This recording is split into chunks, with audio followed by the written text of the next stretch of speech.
Texas. Moments ago, the Department of Homeland Security provided an update that 91 innocent souls have now perished. Everyone here at the White House, including the President of the United States, is praying for the victims' families and friends during this unimaginable time. President Trump swiftly signed a major disaster declaration for Kerr County, Texas, to ensure our heroic first responders have every resource they need in the relief and recovery efforts. Secretary of Homeland Security Kristi Noem traveled to Texas over the weekend, and the entire Trump administration is working hand in glove with state and local officials to provide every assistance available. The situation on the ground remains dangerous, and there could be additional public safety threats with potential incoming heavy rain. So we encourage everyone in the area to remain vigilant, listen to all warnings, and respond accordingly. Unfortunately, in the wake of this once-in-a-generation natural disaster, we have seen many falsehoods pushed by Democrats such as Senator Chuck Schumer and some members of the media. Blaming President Trump for these floods is a depraved lie, and it serves no purpose during this time of national mourning. Here are the facts. In the lead up to this tragic natural disaster, the National Weather Service did its job. Despite unprecedented rainfall, the National Weather Service executed timely and precise forecasts and warnings. On July 3rd, the National Weather Service office in Austin, San Antonio, Texas, conducted forecast briefings for emergency management in the morning and issued a flood watch in the early afternoon.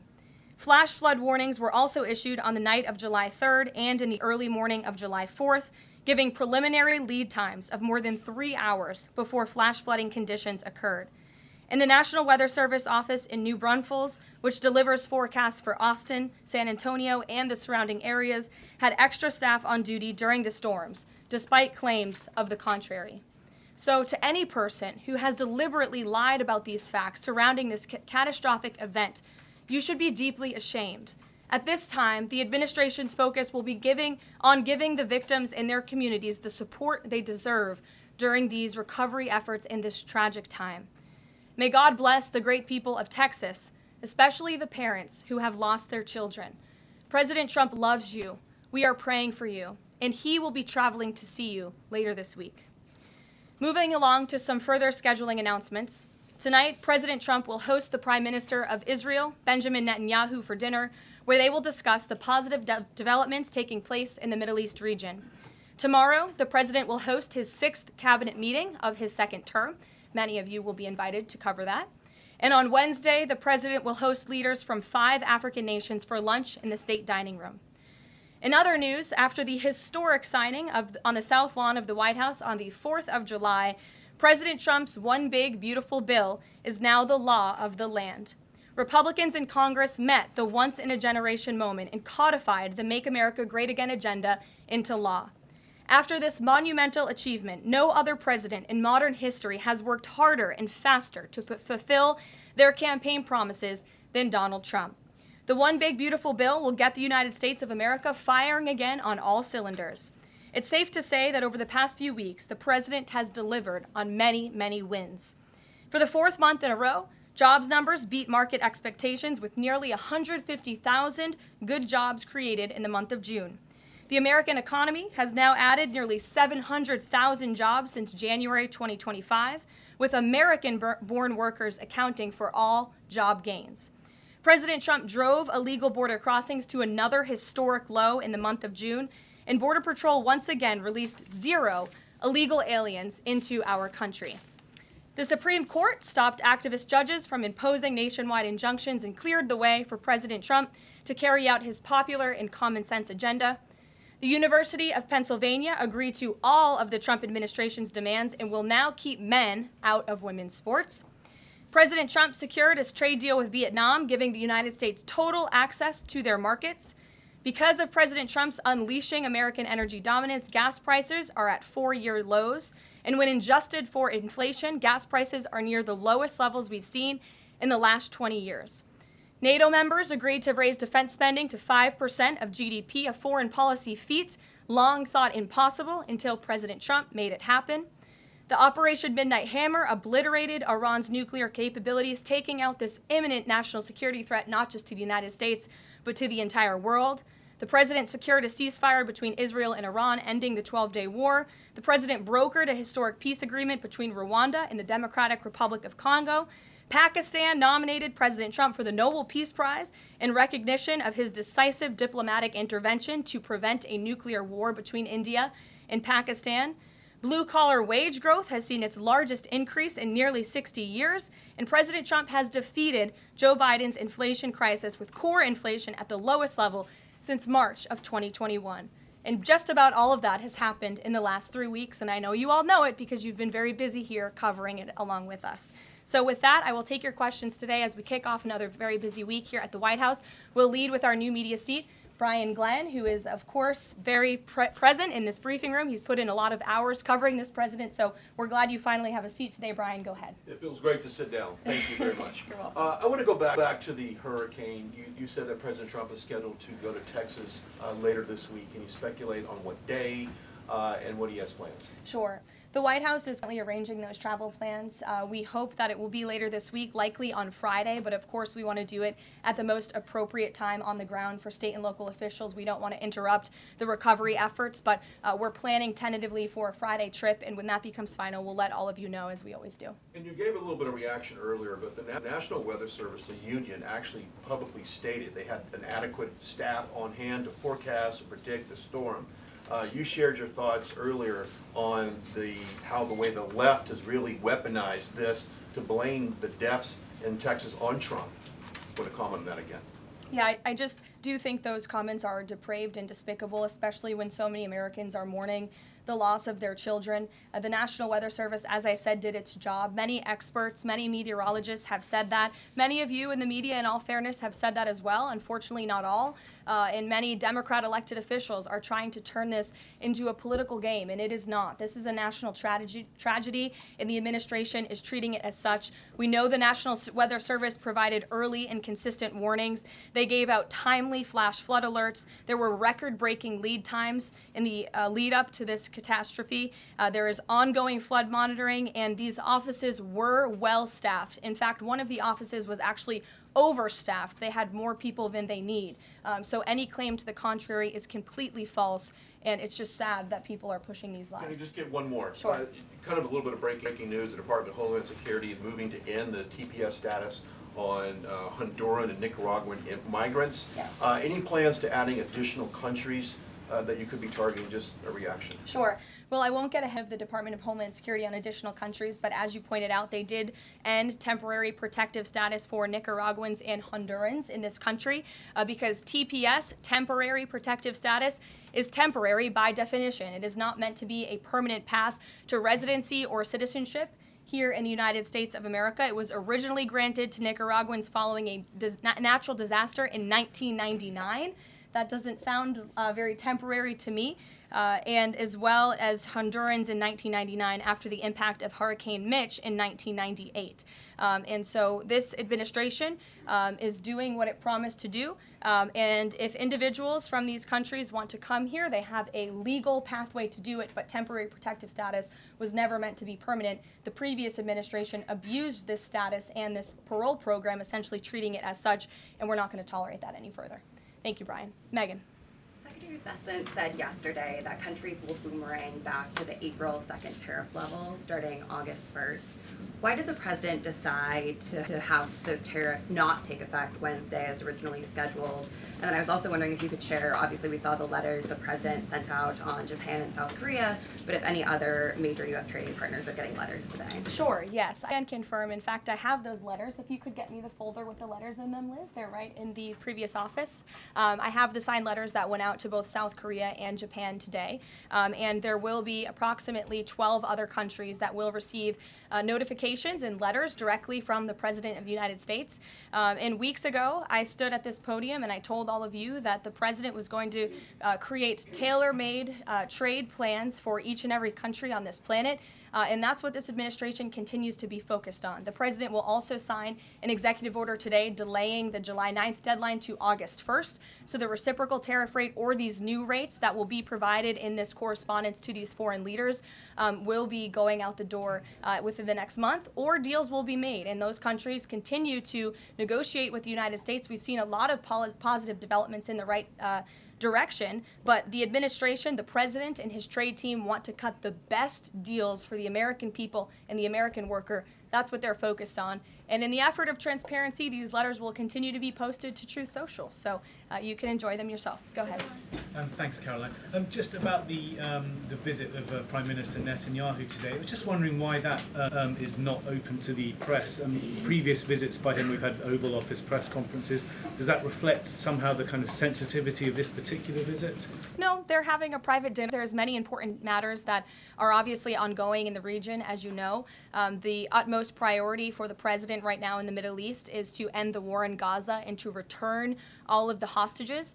Also, as you know, there was a ceasefire proposal that Israel supports that was sent to Hamas, and we hope that they will agree to this proposal. We want to see all of the hostages released.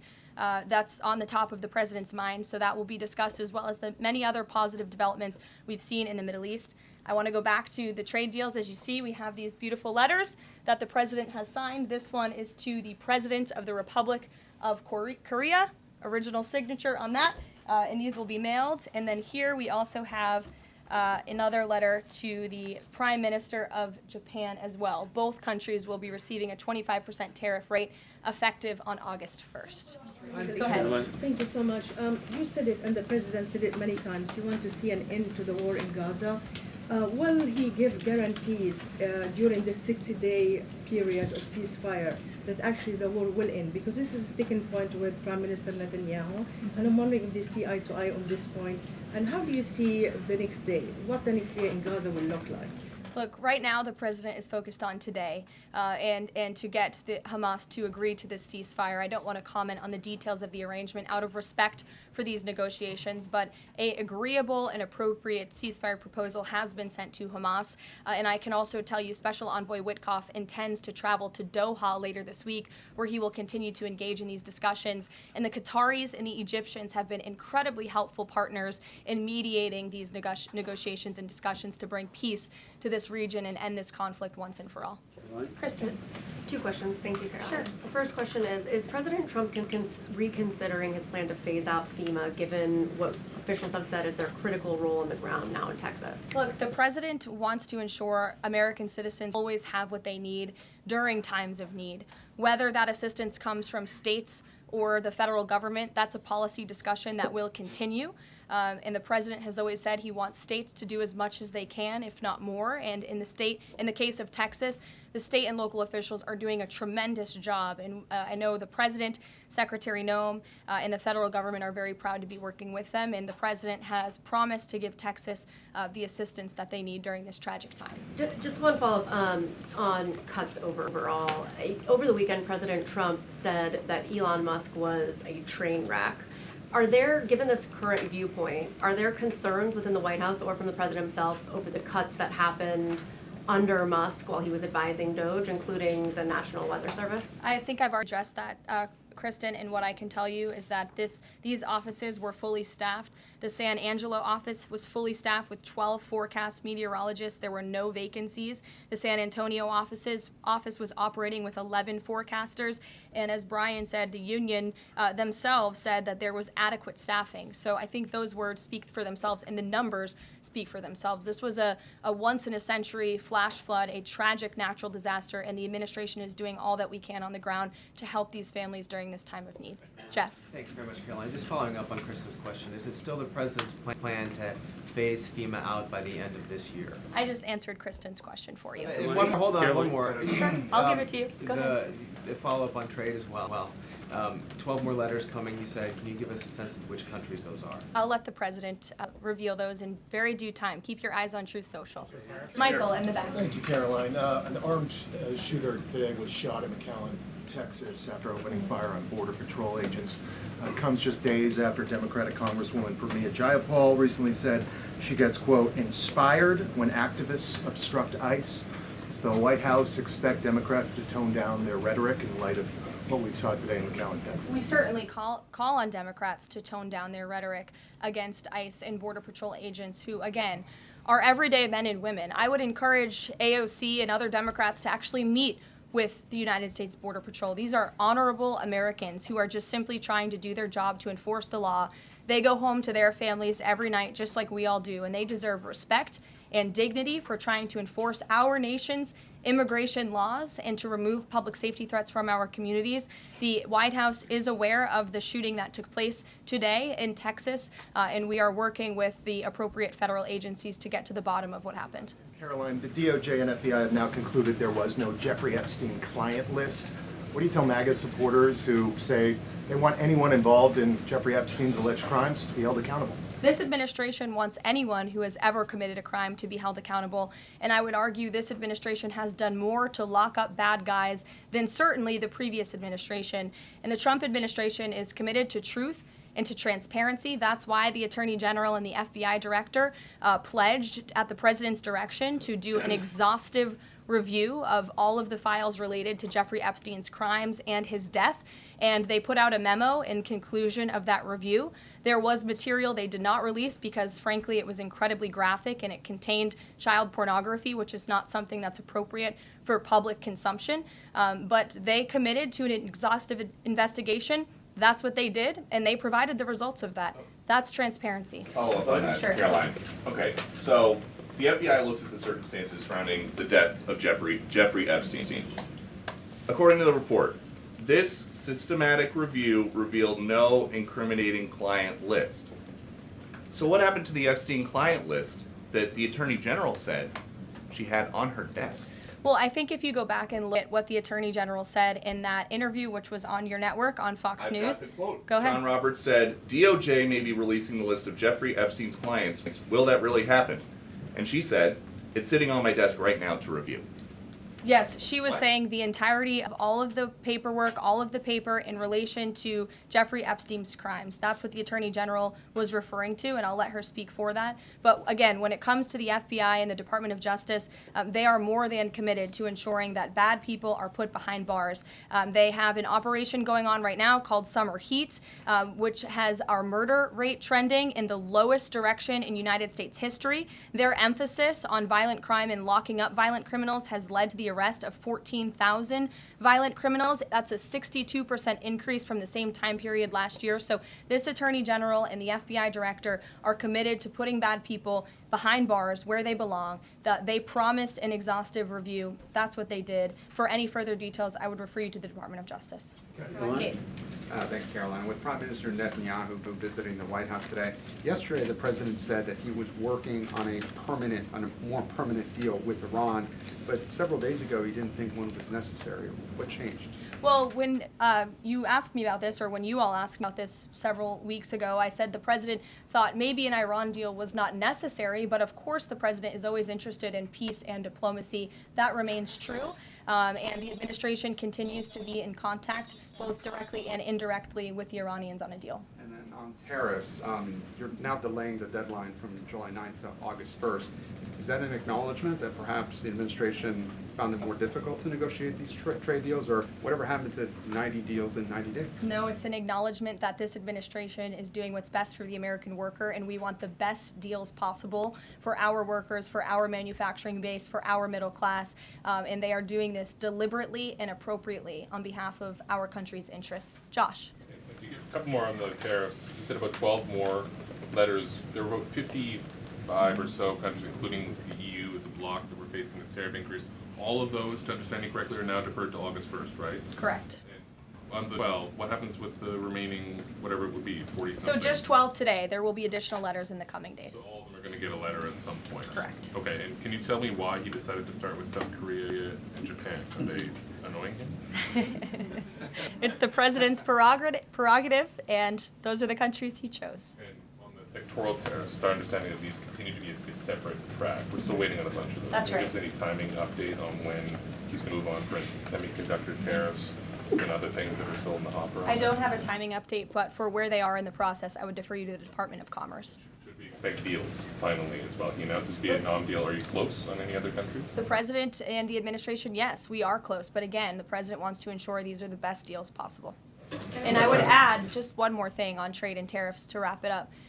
look at the extensive work this president has put into cutting these good deals and doing what's right for the American worker. He is literally looking at the map and looking at every country on the planet and seeing where they are ripping off the American people, seeing where they have hollowed out our industrial base, seeing where our jobs have gone to other countries overseas because of their tariff policies, and he's trying to correct that. So this is decades of bad trade policy that has led to a deficit that is ravaging our country, that is ravaging our middle class, and the president is taking a very deliberate approach to correcting this wrong of many decades, of many past presidents.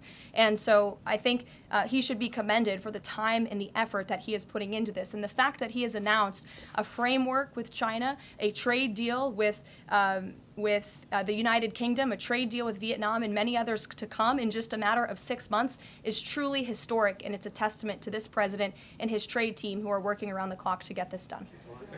Sure, go ahead. Thank you so much, Caroline. Two questions on Iran. What's the permanent deal with Iran looks like for the president, and what issues related to Iran should it cover? And secondly, has the president seen the interview with Iranian president, which he says that the United States president, Mr. Trump, is capable enough to guide the regions toward the peace and brighter future, and put Israel in its place, or it gets more into conflict? Has the president seen these comments, and what's his reaction to these comments? I'm not sure if he's seen those comments, but certainly I think it's true that the president is the right man for the job to move the direction, this region into the direction of peace and stability for the future. That's what he and his national security team are working on every day, and we've already seen historic achievements in that direction. Go ahead. In the back. Kelly, go ahead. Great, thank Sure. you. And then in front of you. Couple questions for you. First, on Y'all need name tag signs. First question on the flooding in Texas. I know there has been some concern about the timing of the alerts, knowing that they did go out, but the warnings coming out in the wee hours, so while many people were likely sleeping.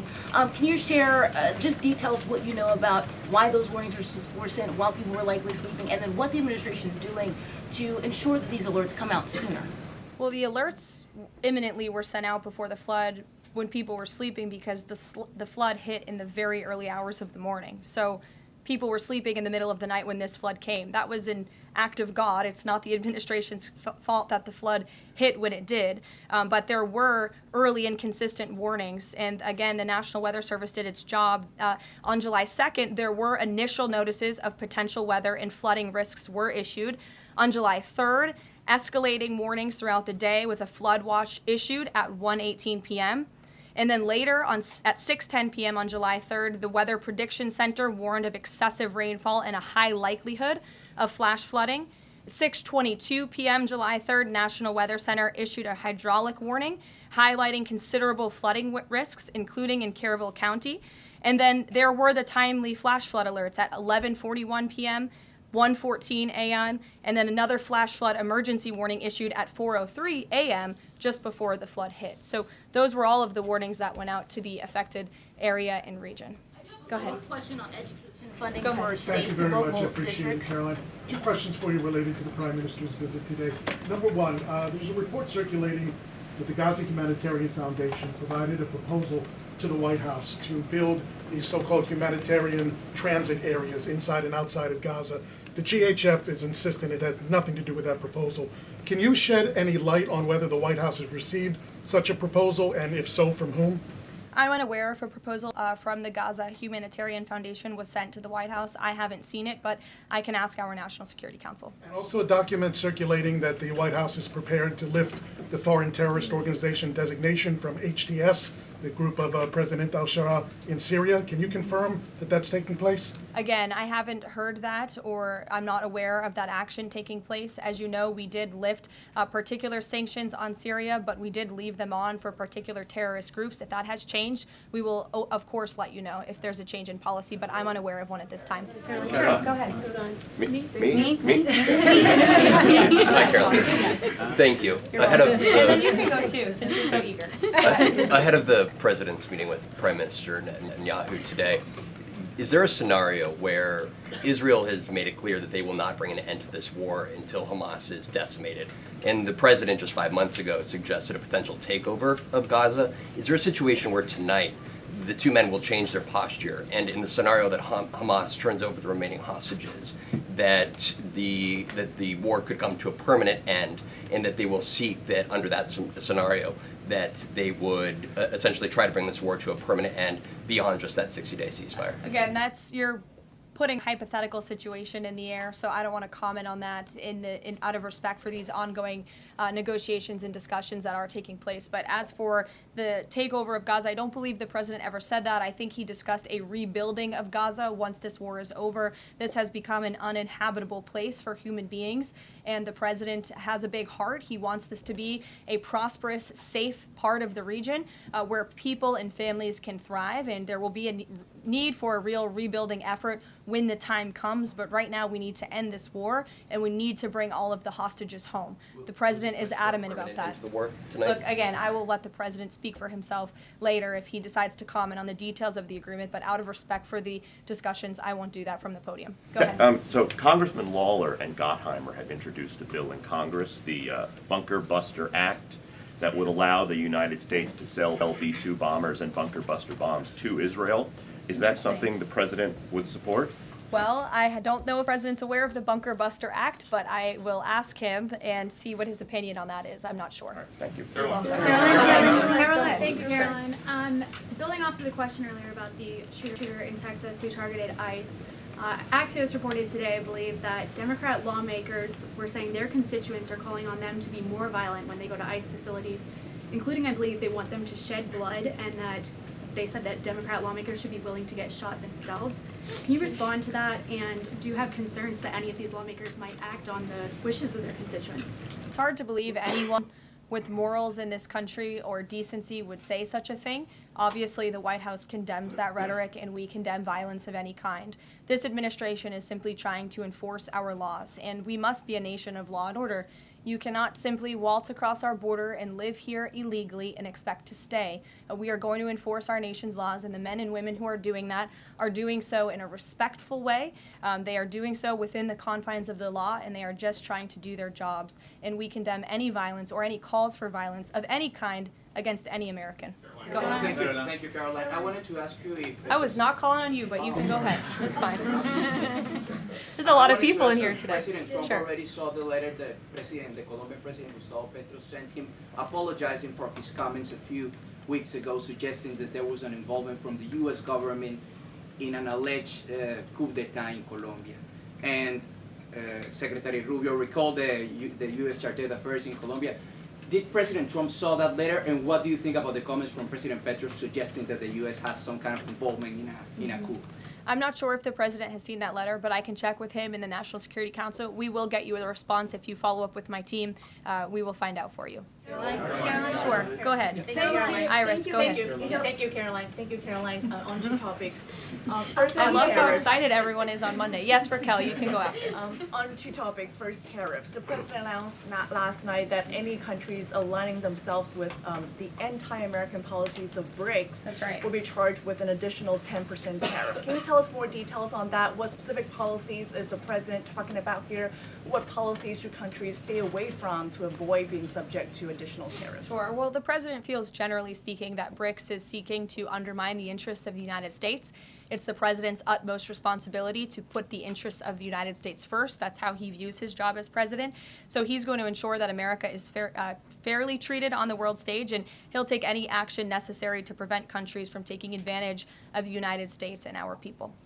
Raquel, go ahead. On illegal immigrants, Reuters' Tom Homan told us this morning that ICE will have to arrest 7,000 illegal immigrants every day for the remainder of this administration to just catch the ones that were let in during the last administration. I'm wondering what the new resources and manpower, of course, given by the Big Beautiful Bill, which of course opens the door for ICE to hire additional 10,000 agents and officers. What's the administration's expectations now for daily arrest numbers going forward in the upcoming months? Sure. I'll let the Secretary of Homeland Security and her department speak on what they're looking for in terms of daily numbers. What I can tell you is I receive the daily reports each morning, and ICE is out there doing the jobs that they swore an oath to do, and they are removing public safety threats from our communities every day, and our country is becoming a safer place because of their efforts. And the One Big Beautiful Bill bill that is now law will give significant resources to ICE and Border Patrol to continue the tremendous work that they are already doing. And I think every American who wants to live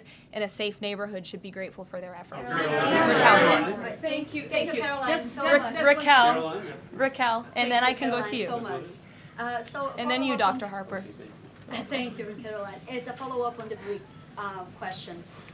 So does President Trump believe that the BRICS are getting stronger or trying to isolate the United States? And how close is he monitoring this summit that is taking place in Brazil right now? He's closely monitoring it, which is why he put out a statement himself. He does not perceive these countries as growing stronger. He just perceives them as trying to undermine the United States' interests, and that's not okay with him, no matter how strong or weak a country may be.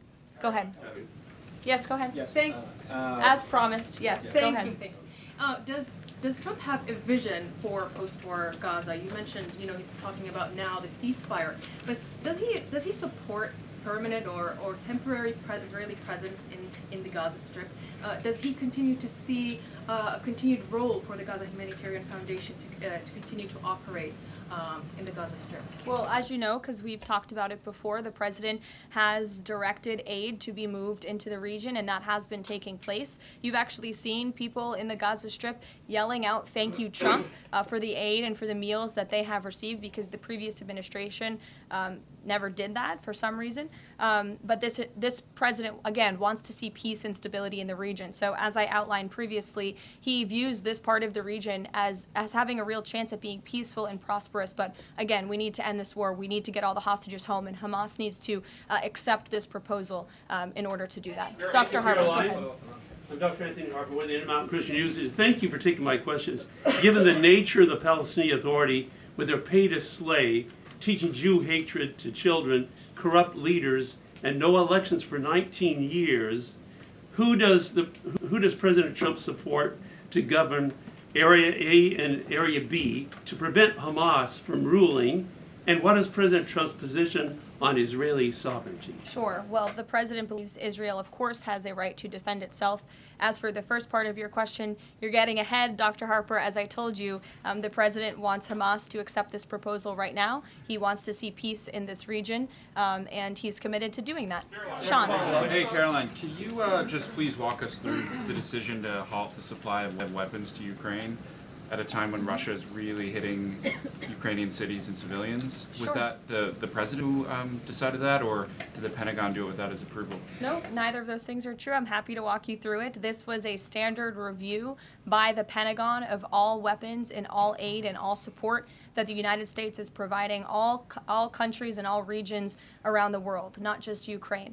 When the Secretary of Defense took office, he directed the Pentagon to conduct this review to ensure that everything that's going out the door aligns with America's interests. So it's a pause to review to ensure that everything the Pentagon is pushing out there is in the best interest of our military and our men and women in uniform. Fran.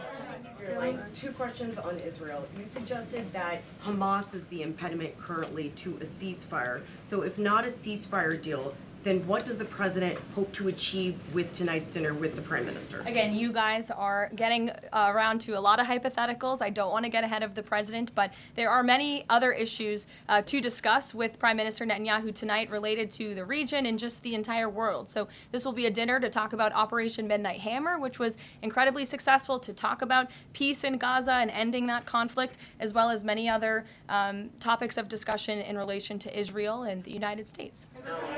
Sure, go ahead. Thank you, Caroline.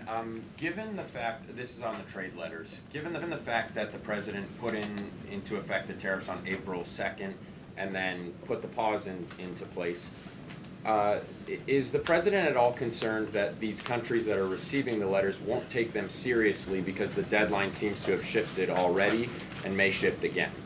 They will take the letter seriously because they have taken the president seriously, and that's why the president's phone, I can tell you, rings off the hook from world leaders all the time who are begging him to come to a deal. And this administration is working hard to ensure those deals are in the best interest of the American people. And this delay, again, is in the best interest of the American people. And you all will continue to see these letters released on the President's Truth Social, and we will see you all later. Thank you, guys. Thanks, Caroline.